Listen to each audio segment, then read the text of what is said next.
and I'm going to discuss all you need to know about the XAT examination.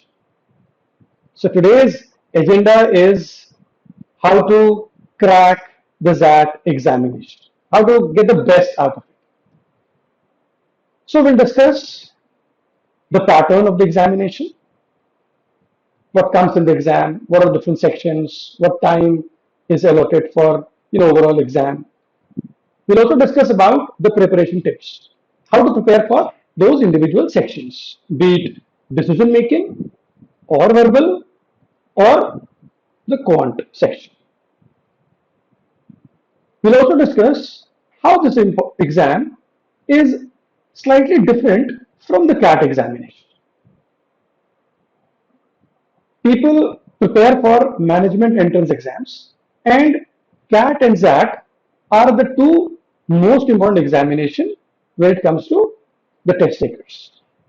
Apart from these two exams, people also take other exams like say GMAT, SNAP and MAT. Today's focus will be on Xavier aptitude test. We'll also discuss the top B schools which accept XAT scores, and the most important thing, the application process. The forms will be out anytime soon, and the tentative date for the examination could be first week of January, so January 5th. So that 2025 registration process is expected to commence from the second week of July as per the official website. So in a matter of days, you'll see the forms out.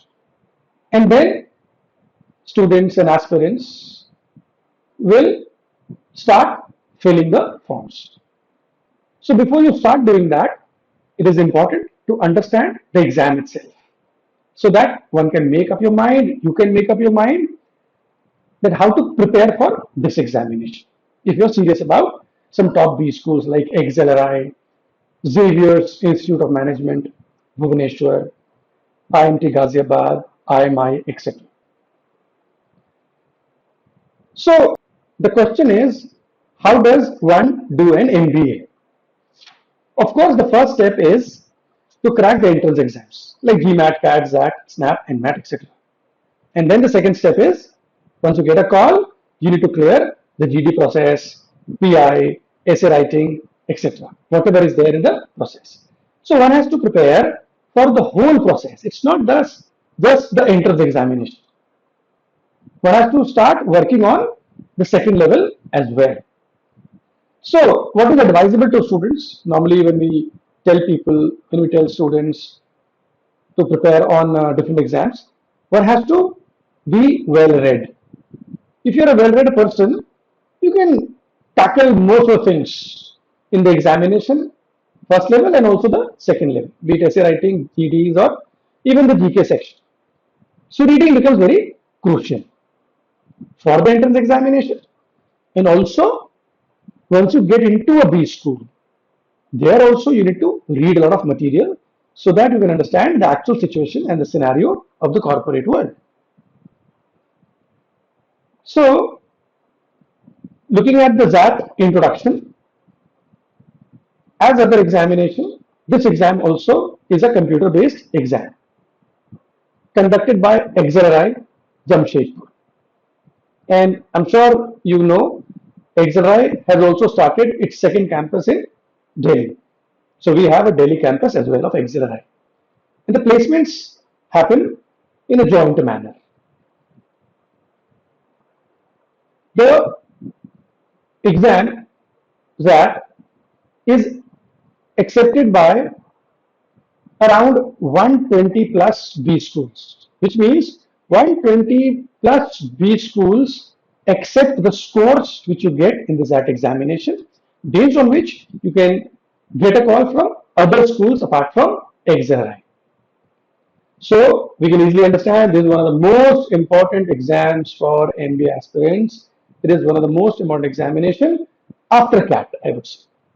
Around 1 lakh people appear for this examination, and it is definitely a very competitive exam, no doubt about it, right? So now, before we understand what needs to be done for this examination, if you have a good look at the analysis of last year, as in what came in the examination last year, one can easily plan for the next 3-4 months, as in what should be my study plan. We need to know the trends, keeping in mind that trends may change sometimes. But in terms of the number of sections, in terms of the time allocation, in terms of number of questions, more or less it will remain the same as whatever happened last year. But yes, we can say that with surety only when the forms are out. So what happened last year in XAT 2024? In the examination last year, it followed the same pattern as 2023. And we expect that this year also in 2025 will follow almost the similar pattern. So what is the exam pattern?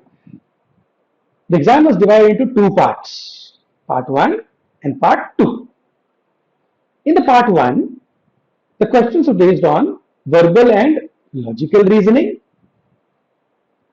decision making section, and quantitative aptitude and data interpretation. So these three sections comprise part 1 of the examination.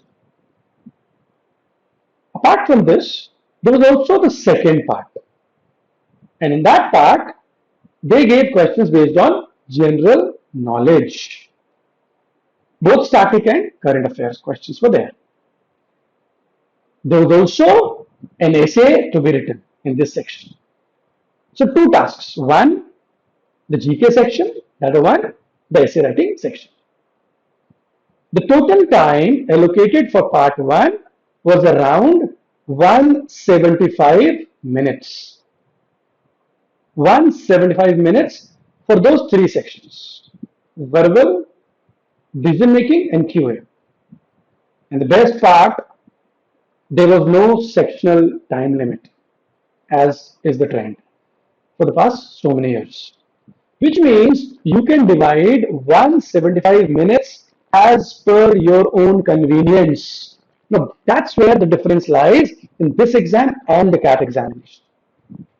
In the CAT exam, you have around 40 minutes per section. So the exam, restricts you to only do one section in 40 minutes. You cannot move to the other section. It limits you. But here, you can go as per your interest. You can go as per your convenience. You can allot, say, 60-65 minutes to your favorite area. What if it is Quant for that matter, or English, or decision making, and try to maximize your score over there. And then divide time accordingly to the other sections, so that you can fetch good marks over there, so that you're able to clear the cutoffs as well. And you may keep some time for buffer, 15-20 minutes, half an hour for buffer, so that you can come back to all these three sections. So there can be so many ways of attending the paper. It's up to you, based on your mocks which you take during your preparation. You can devise a strategy for yourself, something which best suits you. Some people say that initially divide time equally. Say 45 minutes, 45 minutes, 45 minutes to all the three sections. And then whatever time is left, allot that to your strongest section, so that you can maximize your scores. But saying all this, at the end of it, you are your best judge. You have to do something which works for you the best. So, in all these mocks which you appear, try different methodologies, whatever works for you, apply that in the examination. So you have a lot of time still. It's July, and you have so many months till January, 6-7 months to go. Okay. Now, one important thing which you need to keep in mind over here is that for every correct answer you get 1 mark.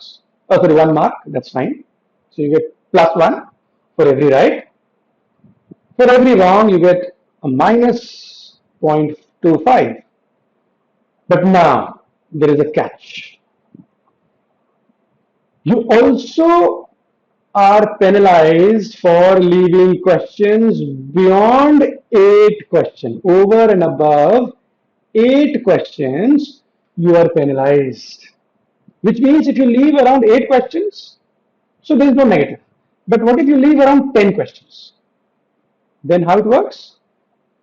You will get a minus 0.1 over and above those 8 questions.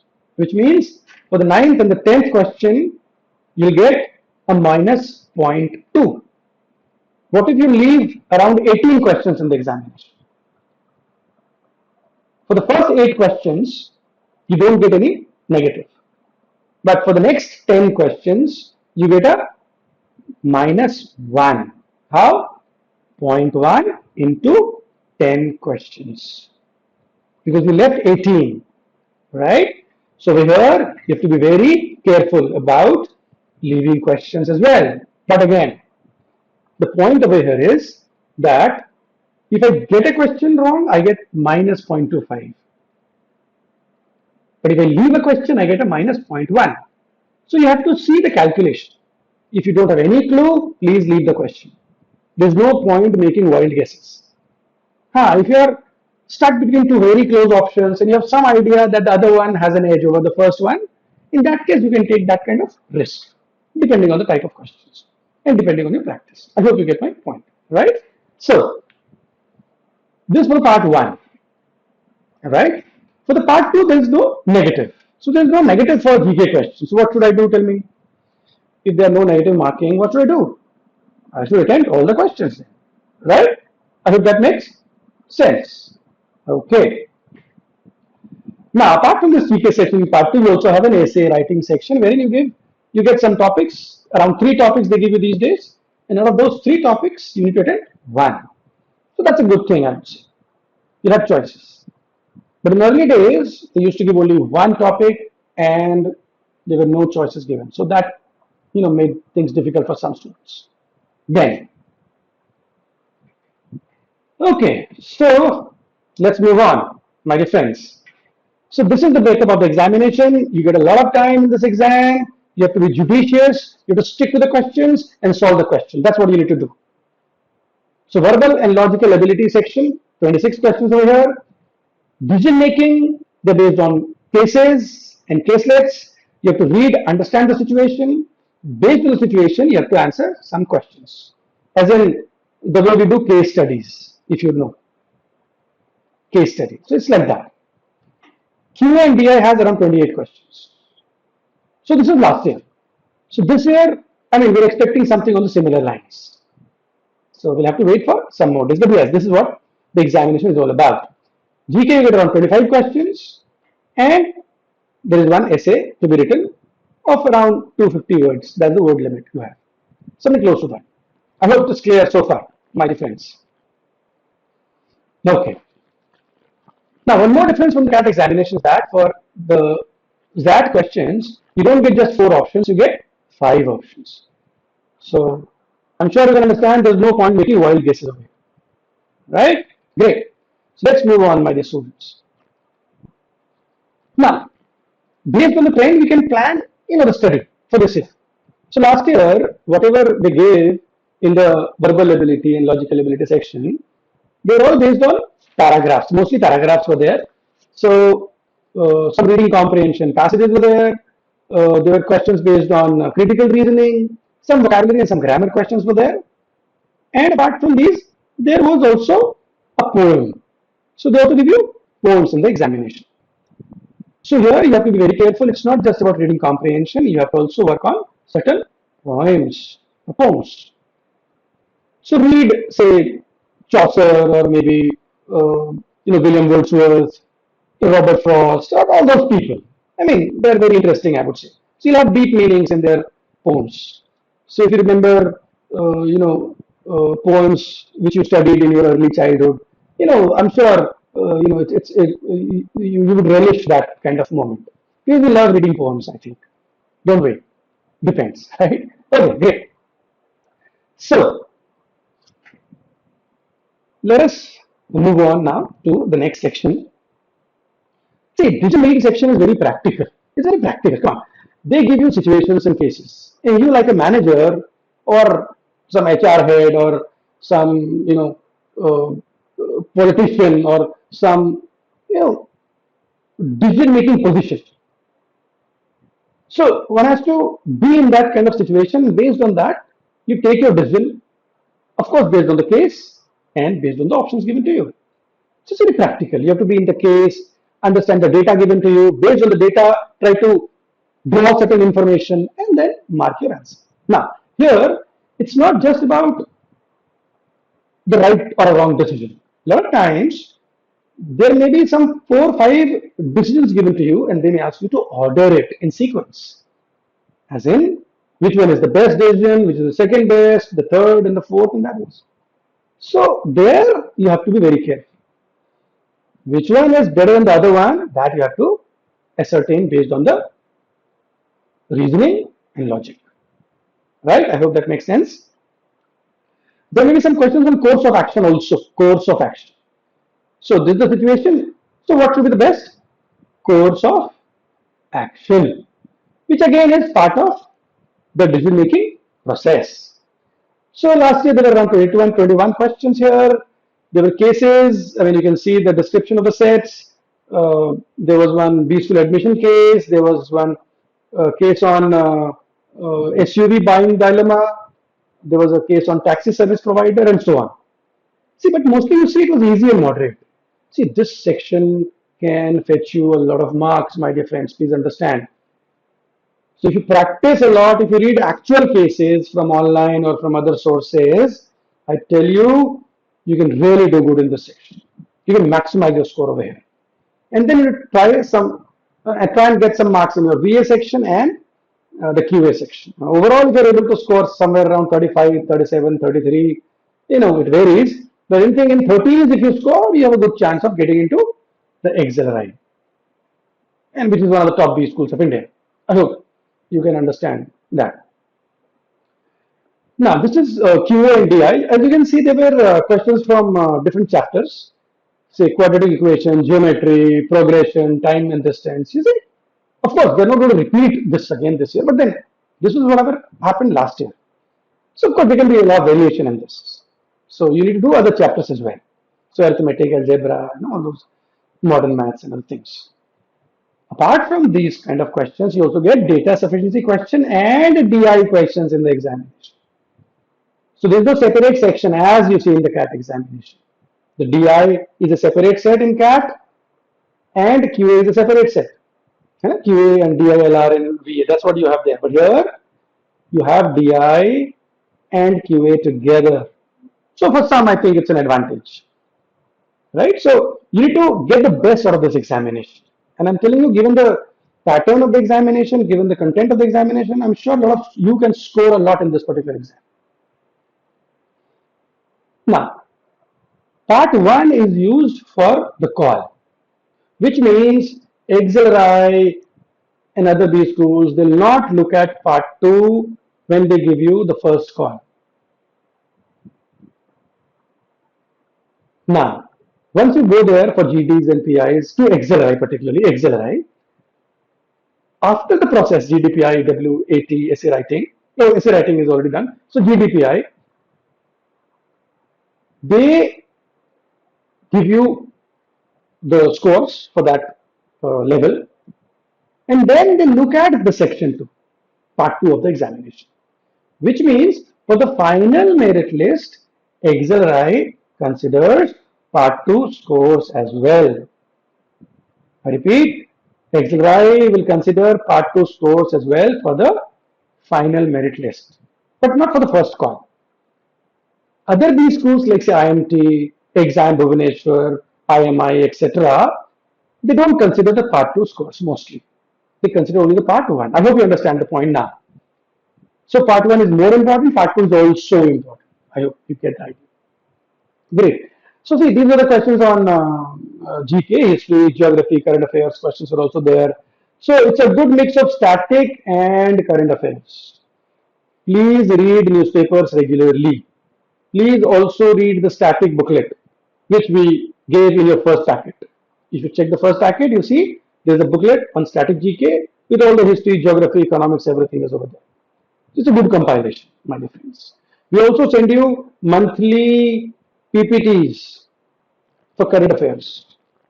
We also update your SHP, students' homepage, on different happenings around the world, daily basis, weekly basis. So please depend on the students' homepage, your material given and all those stuff, right? Great. So this was the essay which they gave last year. So there were three topics to be chosen from, and out of these three, you need to attend one. So I mean that's easy, I would say. What if they give you only one topic? Then it may become difficult.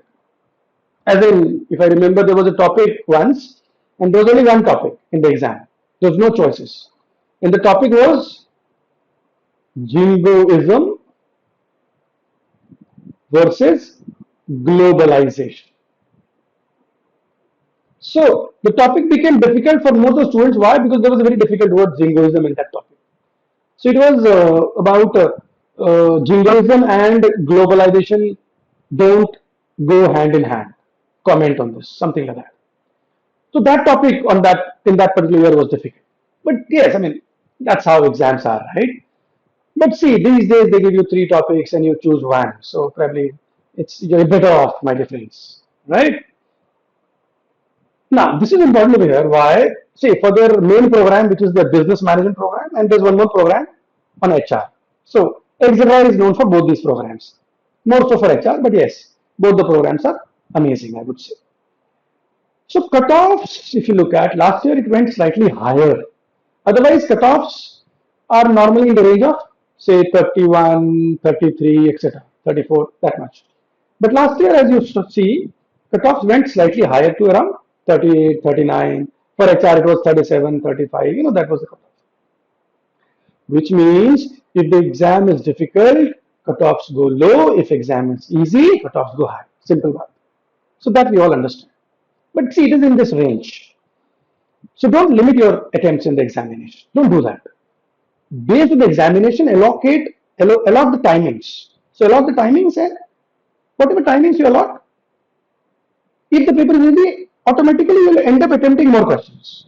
If the paper is tough, automatically you'll end up attempting fewer questions.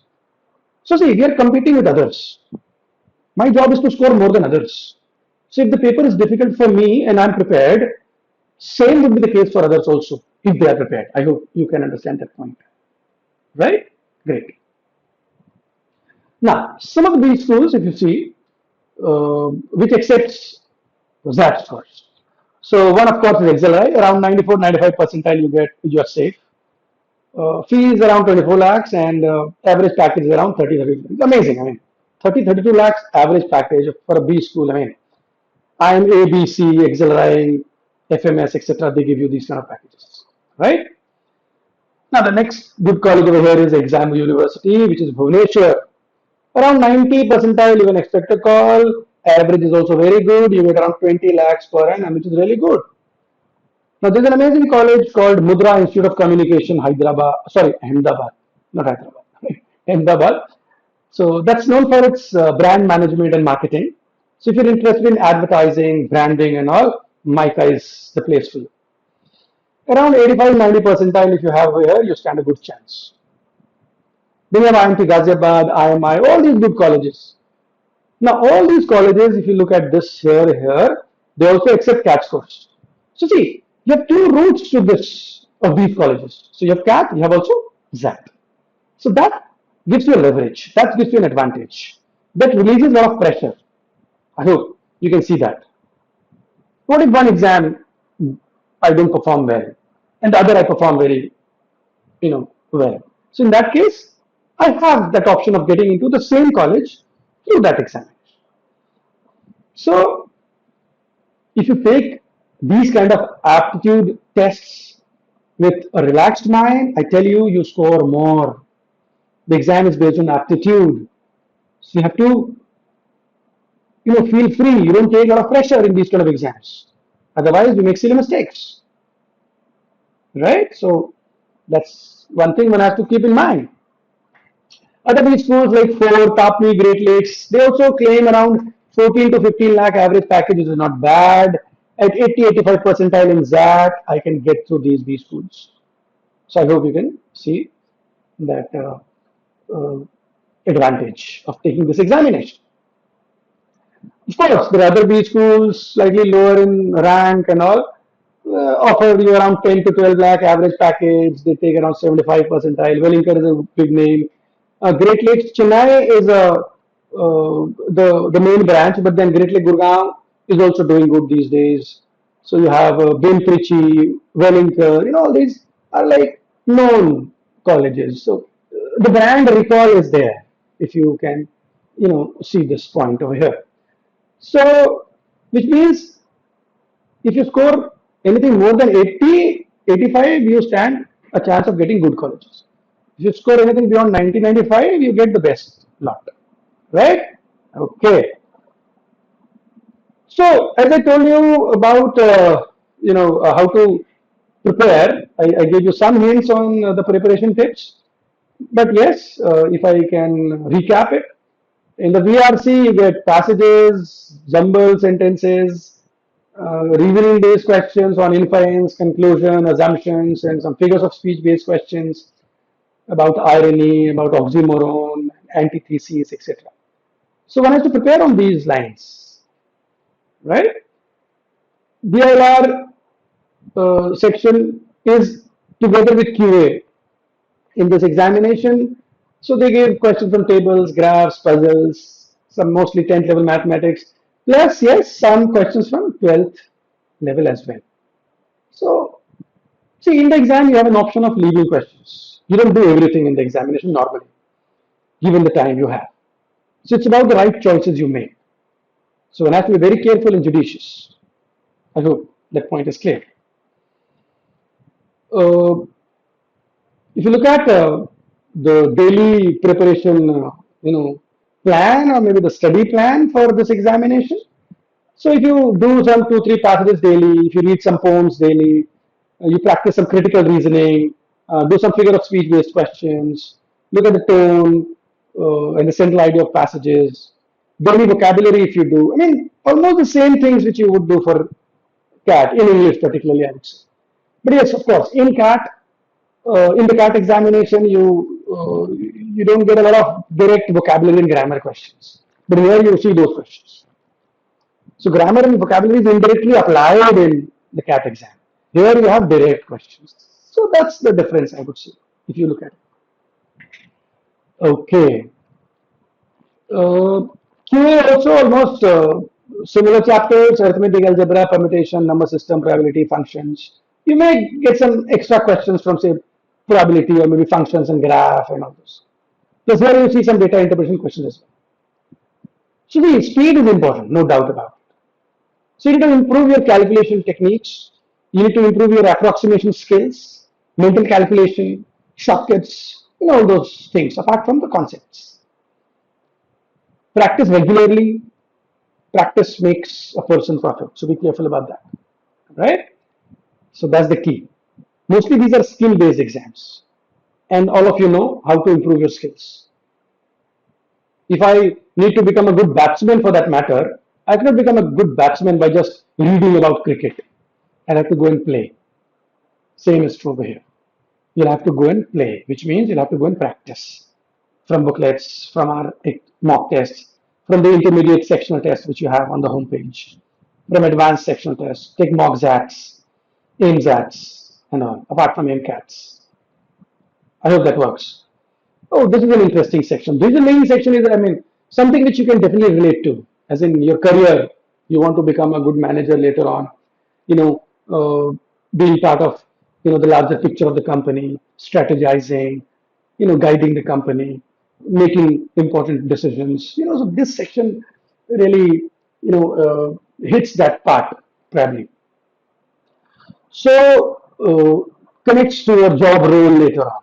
So I'm sure you'll really work hard on this section called decision making section. Very interesting section on, say, cases based on ethical dilemmas, cases based on a finance situation of different companies, or marketing situations or HR situations, or it can be something else as well. GK, as I told you, you need to work on static and current affairs both. For essay writing, practice writing essays, write an intro, some body paragraphs, and a conclusion paragraph. 4 to 5 paragraphs should be enough for a 250-word passages. Use examples, use current affairs in your essay. Give opinions, back that by some facts. All right? Okay. Now, coming to the different programs they offer. So XLRI is known for their business management program. They call it a BM program. So it's an interesting program. They teach you different aspects of business. So marketing, HR, finance. So everything initially in the first year, and the second year you get to study some particular electives. So that's what the plan for this particular course is. Their flagship program, you can say, the BM program. And additionally, of course, they have an HR and LR program also, which also is regarded as, comparable, I would say. So BM and HR, LR, these are the two main programs of XLRI. So be it Jamshedpur campus or the Delhi campus. Apart from this, they have also started some new programs on innovation, entrepreneurship. So it's again a 2-year full-time program. So it is to support the aspiring entrepreneurs. So it combines management education with entrepreneurship. So both the things are combined in this particular program. Okay. So the BM program, PGDM, BM, and then they have also one program called General Management. Now this program on General Management is for people with 5 years, at least 5 years of managerial or supervisory experience. So this is the last year thing. So probably here it will change to 25 probably. So 5 years experience in the managerial supervisory role, and then they are eligible for this program on general management. So they also accept GMAT scores. Apart from the XAT scores, they also accept GMAT and GRE for this particular program. And the HR program. So human resource management. I mean, this is again a very a very holistic program on human resource and labor relations, I would say. So normally people looking for HR, they may not need to go beyond this. I mean, this is what should be the in the best place, I would say, XLRI.